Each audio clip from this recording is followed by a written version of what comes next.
Welcome to Mrs. String Reading Hours.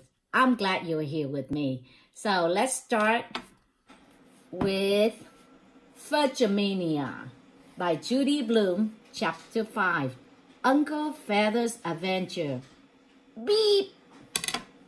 The next day when I got up, Fudge's bed was empty. He doesn't know you're supposed to sleep late when you're on vacation. I put it on my jeans, which I left on the floor. They felt cold and damp. I forgot about the slope ceiling until I stood up and whacked my head. That made me so mad, I kicked the wall. So before the day even started, I had a bump on my head and a pain in my foot. As I pulled on my sweatshirt, I heard foghorns in the distance. I took a look out the window. Nothing but white. We were completely fogged in. I hope Grandma's making cocoa, I thought, on my way downstairs. She likes to get up early. She says at her age, you really appreciate morning, and there's no point in wasting it. So I wasn't surprised to hear her laughing as I came through the inside door. The kitchen and the living room are really one big room with a stone fireplace in the center. Buzzy Sr. hit it off last night. At supper, Buzzy Sr. was having breakfast with Grandma. They really hit it off last night. At supper, they laughed so hard you would have thought they were old friends. At the same time, Grandma was trying to feed Tootsie oatmeal. But Tootsie likes to feed herself, so she grabbed the spoon out of Grandma's hand and went up with a blob of oatmeal in her hand. "Pete!" Tootsie said when she spotted me. "You have to go potty?" Grandma asked, as if Tootsie is toilet trained, which she definitely is not. "She's trying to say Pete," Fudge explained. He was at the table counting Cheerios. He counts out exactly 200 before he starts to eat. It takes forever because half of the time he gets his numbers mixed up. Mom says it's just another phase and he'll get over it. He better, or he'll never make it to school on time. Then Sheila waltzed in wearing a fuzzy pink robe and bunny slippers. You would think she'd be embarrassed to be seen that way, but I guess nothing embarrasses the cootie queen. When Jimmy finds out he has to see her first thing in the morning, he'll be on the next plane back to New York. Sheila opened all the windows in the living room on her way to the table. "What are you doing, Sheila?" Grandma said. "You're freezing us out." "I can't stand the smell," Sheila said. "It's a mean smell," Buzzy Sr. said. "It's the dampness and the mildew." "Doggy do is more like it," Sheila said. "Maybe your dog goes inside, but my dog doesn't," I told her. "Close the windows, Sheila, please," Grandma said. "The baby could catch a chill." Sheila muttered to herself, but she closed the windows. When she got to the one in front of Uncle Feather's cage, she peered inside and said, "Where's your bird, Fudge?" "What do you mean?" I asked. "I mean, Uncle Feather's not in his cage," Sheila said. I looked over at Fudge, but he kept counting his Cheerios. 82, 83. "His bird is gone?" I asked. "Yes," Sheila said. "Gone as in not present, as in disappeared from view. I jumped up from the table and ran over to Uncle Feather's cage. Sheila was right. Uncle Feather was definitely not present. I looked back at Fudge, who kept counting his Cheerios. 84, 85. Where's Uncle Feather?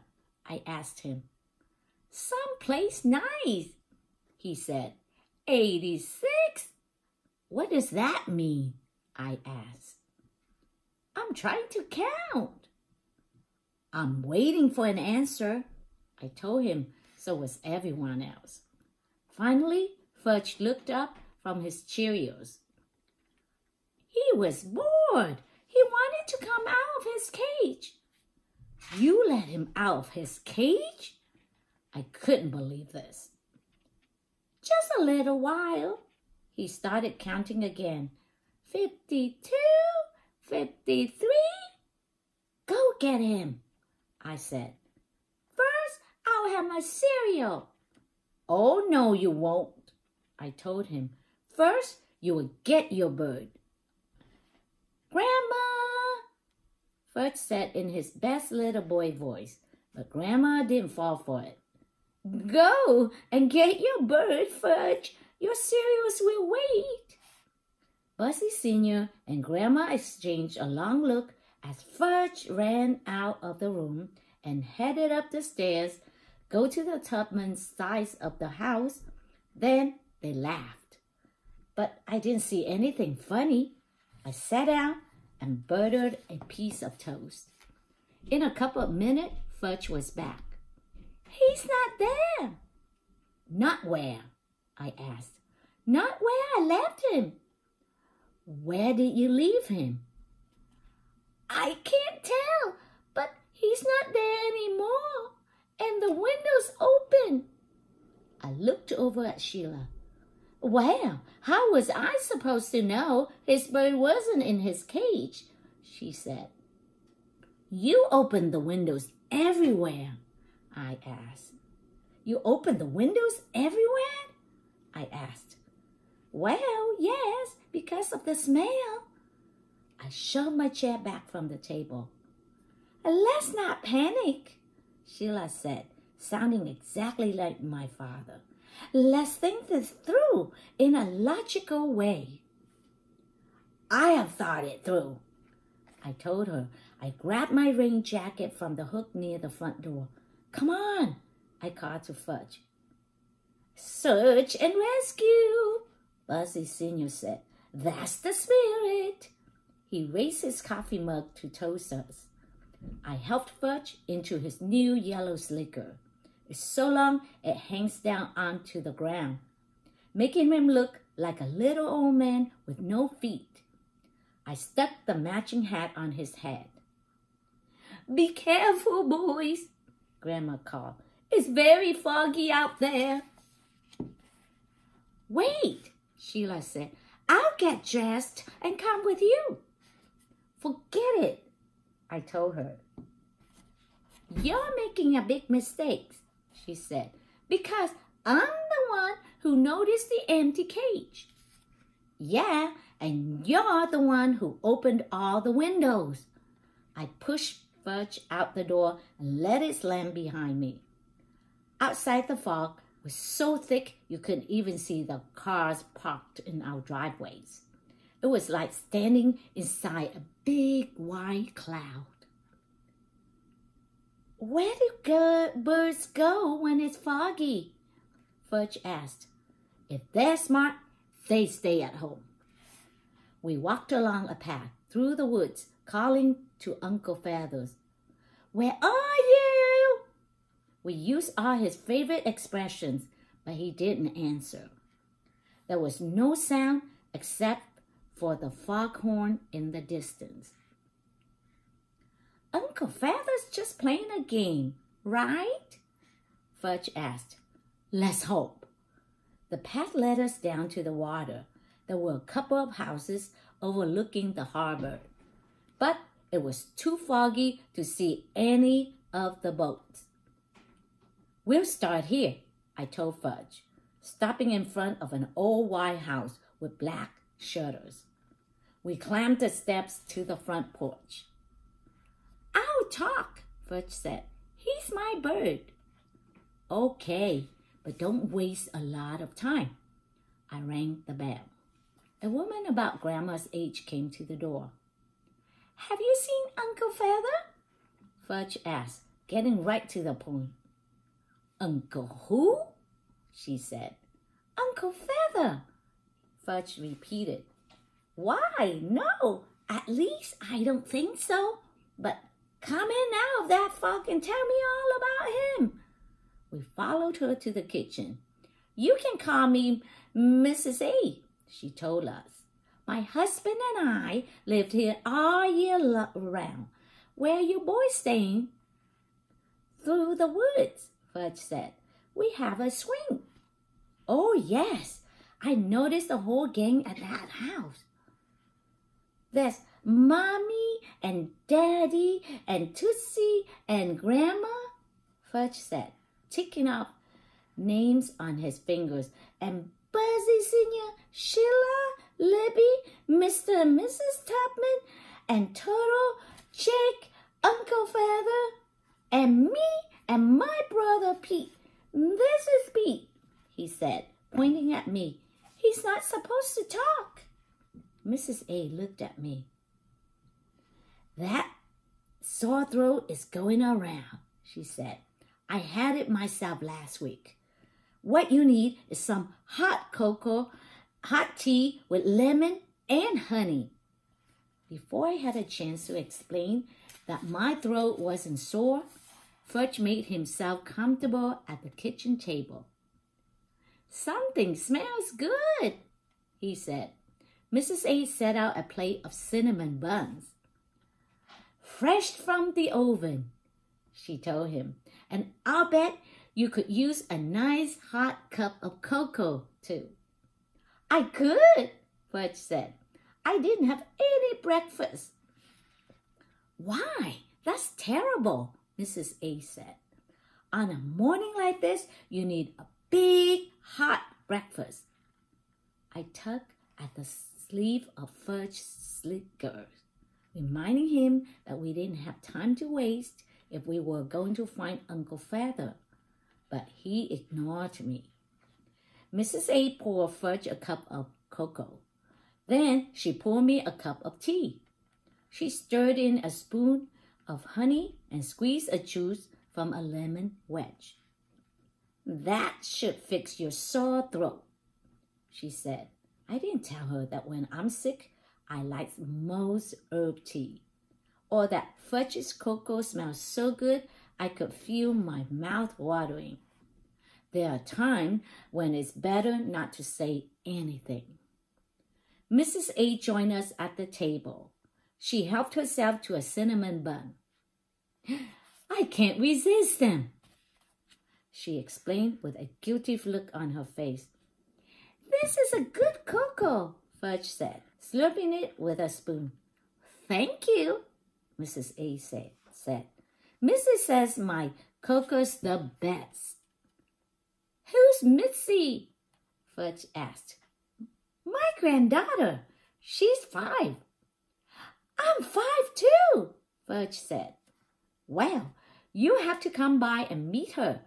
She'll be here tomorrow." "Okay," Fudge said.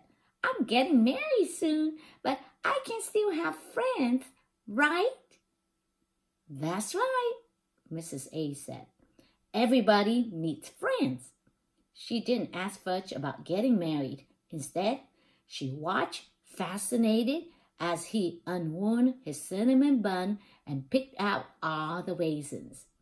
He piled them up in the corner of his plate. Finally, Mrs. A said, "I certainly hope your uncle's not out selling in this weather." "I hope not, too," Fudge said, "because he doesn't know how to sell." "Oh, dear. He's not even supposed to go outside." "This sounds serious," she said. "Have you called the police?" "Not yet," Fudge said. We called the search and rescue team. Are they coming soon? She asked him. They're already here, he told her. That's a relief, she said. What does your uncle look like? In case I see someone who fits his description. He's mostly black with yellow feet and yellow nose, Fudge said, stuffing the last of the cinnamon bun into his mouth. Mrs. A seemed surprised by Fudge's descriptions. I could tell she was thinking hard. Then her face lit up and she waved her hands around. Oh, I get it. Your uncle's a scuba diver. Does Uncle Feather know how to dive? Fudge asked me. I'm not sure, I said, getting up from the table. But we've really got to go, and we're going to find him. When we got to the front door, Mrs. A took me aside and whispered, Is your uncle all right? Upstairs? She tapped the side of her head, in case I didn't get her point. Hard to say, I whispered back. Then I shoved Fudge out the front door. Thanks for the snack. Come back tomorrow, Mrs. A called. Okay, Fudge said. As soon as we were away from the house, I grabbed Fudge by the arms. Why didn't you tell her Uncle Feather's a bird? She knows that, Fudge said. How does she know? Everybody knows Uncle Feather's a bird. No, she thinks he's your uncle. My uncle? Fudge said, laughing. That's really dumb. Right, that's why you should have told her. She thinks there's this guy running around in black wetsuit with yellow flippers and yellow face mask. This guy who's a little weird upstairs. I tapped the side of my head the way Mrs. A had. And that he's your uncle. Come on, Pete. That's what she thinks. She doesn't know Uncle Feather's a minor bird because you didn't tell her. You have to give the facts. You have to say, my minor bird is missing. He's mostly black with yellow feet and a yellow bill. Not nose, I told him. People have noses. Birds have bills. Get it? She made good cocoa. If you stop for cocoa at every house, we're never going to find him. Never? Never. Fudge started crying. That's not going to help. I dragged him along the rocky beach, hoping we'll hear Uncle Feathers calling to us. But there was no sound except the waves breaking against the rocks. We went to 3 more houses along the water, and Fudge made it clear that his minor bird was missing, but no one had seen his Uncle Feather, although they all had promised to keep a lookout for him. So we trudged back to our house. Sheila was watching for us at the living room window. She opened the door. Did you find him? She asked. No, I said. Fudge sniffled. Then he covered his face with his hands and lay down on the floor, still wearing his yellow slicker and rain hat. We were quiet for a while. I guess all 3 of us were thinking about Uncle Feather, alone, lost, and frightened. Suddenly, we hear a piercing scream. Fudge jumped up and grabbed Sheila. I dashed to the hall closet, looking for something to use as a weapon, just in case. But before I could even grab an umbrella, we heard another scream. This time, Sheila and Fudge crawled under the table. Then Libby tore through the house, yelling, Help! There's a bad ride after me! She raced around the living room. There was more noises and confusion as Libby bumped into furniture and knocked over a lamp. Not that she stopped for a minute. she kept screeching and running in circles. I heard the sound of flapping wings. When I looked up, I saw something black flying after Libby. That's when I realized Libby wasn't the only one screeching. "Stop!" I shouted, but Libby didn't listen. "That's not bad!" I yelled as I started running after her. "That's Uncle Feather!" "My bird?" Fudge called from under the table. "Yes, Turkey Brain, your bird." Fudge and Sheila came out of hiding and joined the chase.